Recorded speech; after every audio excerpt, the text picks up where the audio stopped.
Hey, what's up, everybody? True Boxing here. Thank you for coming back to get hit with the truth. So today we are continuing my 2022 boxing awards. Only got 2 more to go, and this video is on the fight of the year.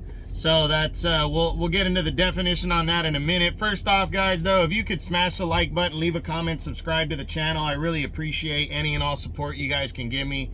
I really pour my heart in all this, and any kind of love would be appreciated. But hey, if you guys don't like what I'm doing, you can do a thumbs down and leave a bad comment if you want. I want you to be real and spit the facts. That's what I'm about. So let's go with the fight of the year. Now, how we do fight of the year is basically the best back and forth action. But again, as I do with most of my videos, it's got to be a meaningful fight. You know, I don't want it to be just 2 dudes that are just so-so guys. They fought on a fucking showbox card or something like that, and they fought a great fight. Like, it's got to be a meaningful fight for me.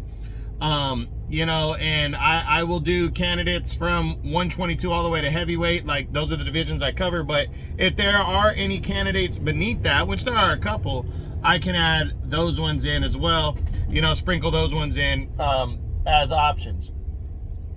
But I try to find candidates, but if I don't feel like the fights were close, you know, or good fights, then there's divisions that didn't have candidates. So this video shouldn't be as long as some of the other ones. But let's start with fight of the year. Anything below 122, there's only one candidate in my book, and that is Juan Francisco Estrada versus Chocolatito Gonzalez for their 3rd fight. I mean, the buildup was big. It was a highly anticipated bout. They had just fought their 2nd fight the year prior in 2021, where Estrada took a close split decision. This time, they were going to do it again, and these 2 guys are just meant to share a ring together. They went,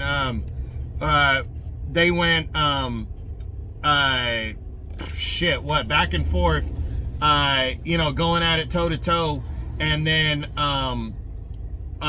you know, Estrada ended up winning, but it was a very close fight. He won by majority decision this time. Close fight. So a tough one. But, you know, that is my candidate right there below the division.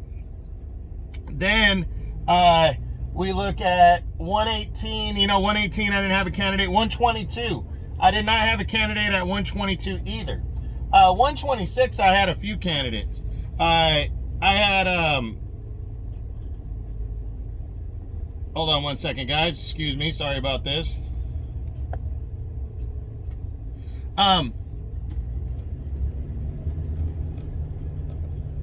Yeah, 122, I had 3 candidates, starting with Josh Warrington and, Josh Warrington and Luis Alberto Lopez was the first one that was the first one that really stuck out there. You know, Warrington was coming in, the reigning champ, and he had just regained the title, and then he came in this fight. It was a mandatory fight against Lopez, who had been a hot fighter. He had been a guy who had really fought hard and done well, and you know, people were expecting Warrington to win this fight kind of outright, though, and Lopez had a different plan. He went in there, outworked them, and scored a convincing, a deserving 12-round majority decision. You know, Warrington closed the fight strong, though. He made it very close. It was good action all the way through. It's just Lopez was doing more like 7-8 rounds in. He looked like he was winning, probably like 6 rounds to 2, you know. But, again, Warrington closed it strong from 9 through 12, but Lopez showed a lot of heart. This is a really good fight. Really deserving on this list. Also in there is Leigh Wood versus Michael Conlan. That finishes number 2 for me at featherweight. That was a great fight for the WBA regular title. Conlan came in actually as a challenger, but as the favorite to win the belt. And he was outworking Wood, but it was very competitive. A lot of punches being thrown and landed, and they were going at it. But after 10, it looked like Conlan had this one locked up. But Leigh Wood closed the fight strong. He hurt Conlan and put him down in the 11th, and then finished him off in the 12th with a brutal knockout to retain the regular belt, being behind on the cards. But it's still a big win, and that really elevated Leigh Wood to, you know, in the division. But I mean, what a great back and forth fight. But the fight that deserves fight of the year for me at 126 was Mark Magsayo versus Rey Vargas. You know, people knew this was going to be a banger. Magsayo, a power-punching Filipino fighter, undefeated. Rey Vargas, a former champ from 122, undefeated. And everybody knew a lot of punches were going to get thrown. It was going to be a good one. And it was. I mean, it was competitive, but Vargas was boxing. When he would box, he would win. He was winning the fight. And I'd say about 7-8 rounds in, you know, I thought it was clear that he was winning the fight.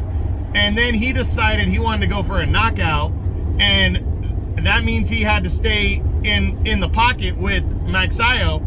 And Magsayo almost ended up knocking Vargas out. They traded shots. It was a really good fight down the stretch, where Vargas took a deserving split decision to win the WBC title. And for me, that was the fight of the year at featherweight. 130, I gave it to Shavkat Rakhimov versus Zelfa Barrett for the vacant IBF title. You know, it was supposed to be Rakhimov fighting Cordina, Joe Cordina, for the title. Joe Cordina had to pull out with an injury, so the IBF stripped them and ordered Rakhimov and Barrett, who were the top two challengers, to fight for the vacant belt. And, you know, I kind of didn't know what to expect, because Zelfa Barrett, very good boxer, can move his feet. And Rakhimov's just like a stalker, likes to grind his opponents and wear them down. And we saw both things on display, and then Barrett surprised us early by knocking Rakhimov down and hurting him. And he was doing well through 5 rounds. He's really boxing well, but Rakhimov was stalking and getting closer and getting closer. And that strategy finally paid off heading into the after round 5, as he began to just press on him, and finally wore him down enough to stop him in the 9th round. But it was a high action fight, very good back and forth. That was the fight of the year at 130 for me. 135, I gave that one to Vasily Lomachenko against Jermaine Ortiz, who's undefeated coming in. You know, Lomachenko, nobody was expecting this to be a good fight. A lot of people thought Lomachenko was just going to blow Ortiz out. But Ortiz was coming off of a big win over Jamel Herring, where he retired Herring. And, you know, that really boosted his confidence. And I think Lomachenko was overlooking Ortiz. And I'd say probably halfway through the fight, you could argue that Ortiz was winning that fight. And then Lomachenko just put it in overdrive. And second half of the fight, he closed it strong. Still was close, and Lomachenko won a close decision, but that to me was the lightweight fight of the year.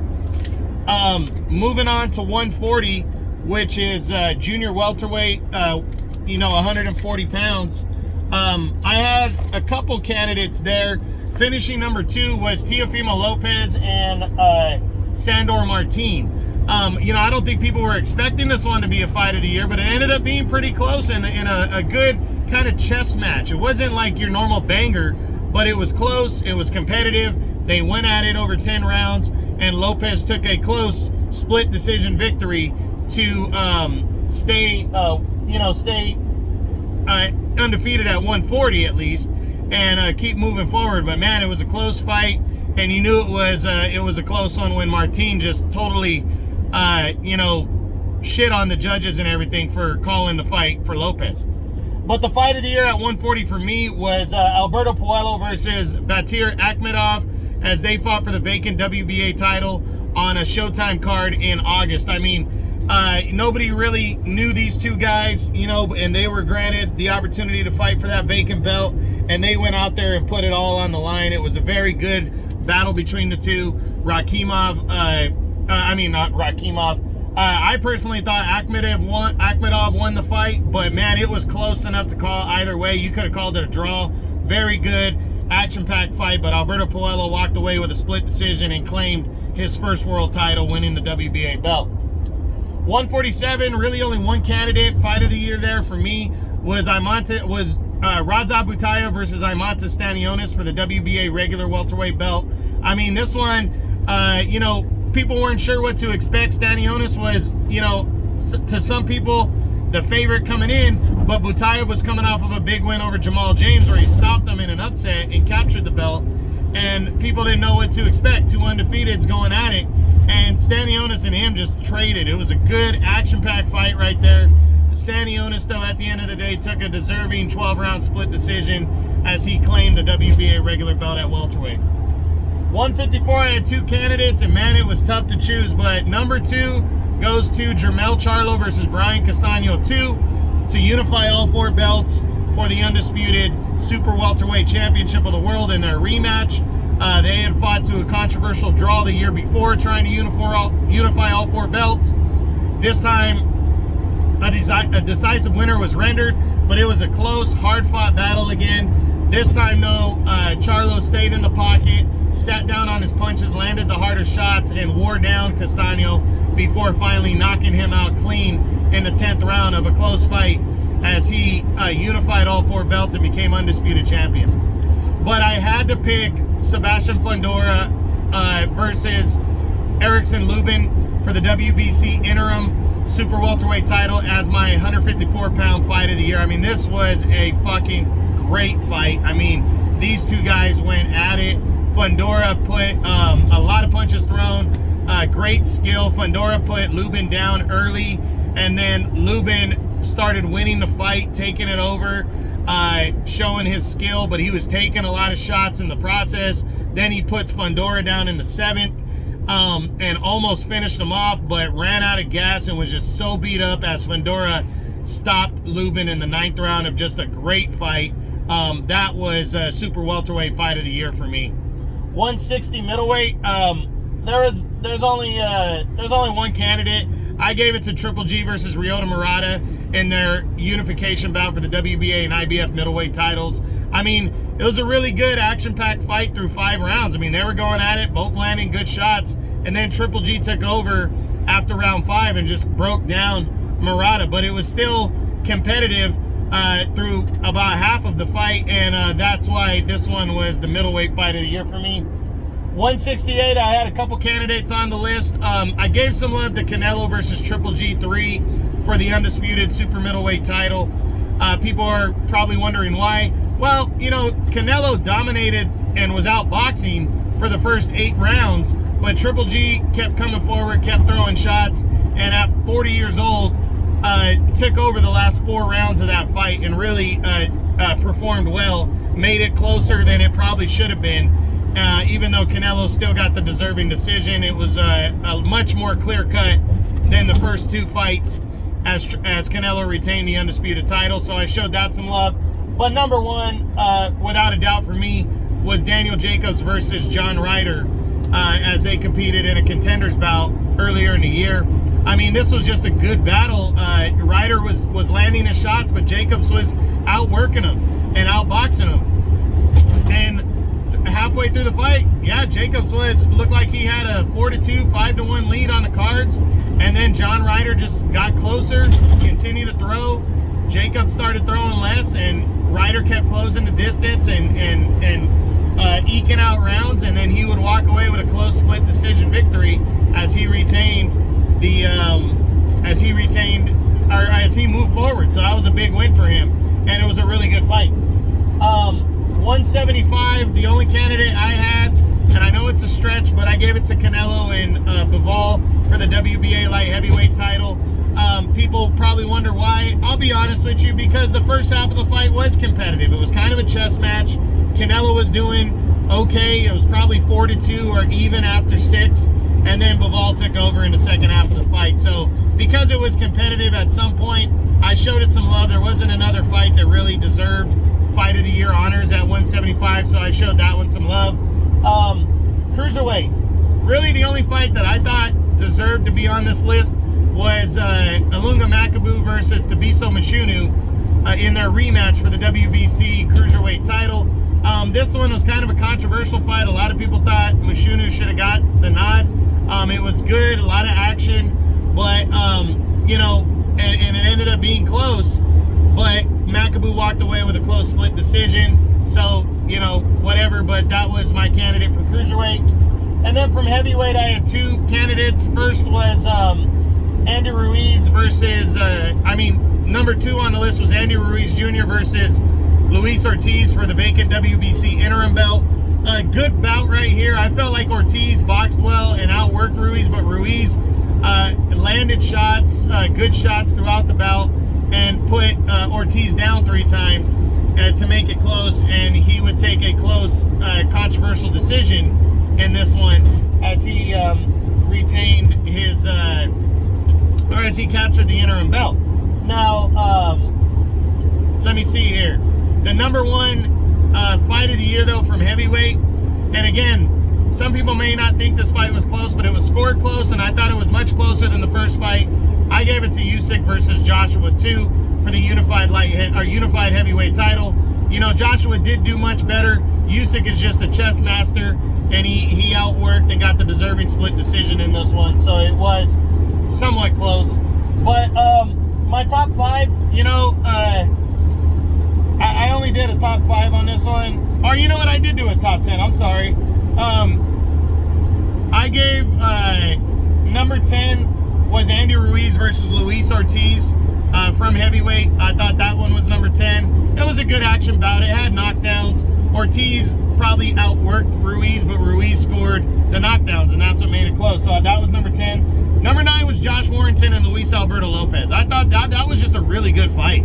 You know, you can't deny that. Really good fight. Lopez was winning probably through 8 or 9. He was winning comfortably, and then Warrington won the last 3-4 rounds to make it close. And then, you know, Lopez walked away with the majority decision. Number 8, I gave it to Jacobs versus Ryder at super middleweight. Good fight. Another one where Jacobs was winning the fight halfway through, and then Ryder closed the fight strong in the second half of the fight and walked away with a close split decision and a good one. Then Stanionis and Butayev is next. That was just a good action-packed fight for the WBA regular belt. I really liked the action in this one. I thought, you know, the deserving winner got it, but it was just a close, competitive bout, and that was number 7. Number 6 was Estrada versus Chocolatito 3. Much like the Stanionis-Butayev fight. Very close, or it was a close fight, but I felt like they got the winner right in Estrada. It was a very good, action-packed fight, and it was their 3rd fight, so it made it even more intriguing. And Estrada did separate them just a tad more than he did in the second fight, and walked away with the title and, you know, with the rubber match. Number 5, I gave to Lee Wood and Michael Conlan. You know, Conlan winning that fight, you know, it was a fun, action-packed fight. It was competitive, but he was winning, and it looked like he had it locked up. And then Lee Wood coming back in those last couple rounds to steal the fight with that brutal knockout in the 12th. It was just, it was a great ending, and that was number 5 for me. Number 4 was Charlo and Castaño. Another fight that was close, back and forth, a lot on the line. It was for undisputed at 154, and Charlo just closed the fight in the 10th and left no doubt. But all the marbles were on the table, and another close, competitive bout, and I really enjoyed that one. Number 3, I gave it to Puello and Akhmedov. This was a great fight. It really was. They went at it, and if you didn't get a chance to watch this fight, it was so hard to score. Really good action, back and forth. Could have went either way, and Puello walked away with a tight split decision. That was number 3 on the year for me. Number 2 was Ray Vargas and Mark Magsayo. It was hard to find a spot for this one because there's so many other good options. But just considering that Vargas was winning the fight, in my opinion, he was ahead, pretty comfortable lead through like 7 or 8, and then decided he wanted to go for the knockout and almost got himself knocked out as he got put down late in the fight, but still was able to recover and walk away with a close split decision. Very good action in this one. That was number 2.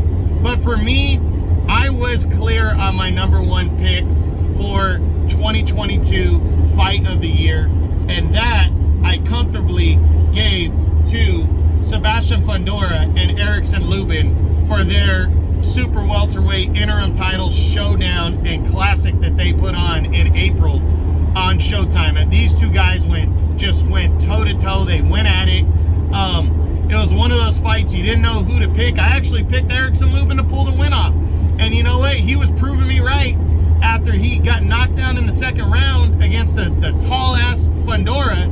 He started outlanding Fundora and landing the hard shots and was kind of breaking Fundora down, but he was taking punishment in return. And the fact that Fundora can hit him with an uppercut almost straight on because of the height difference, that just was really taking its toll.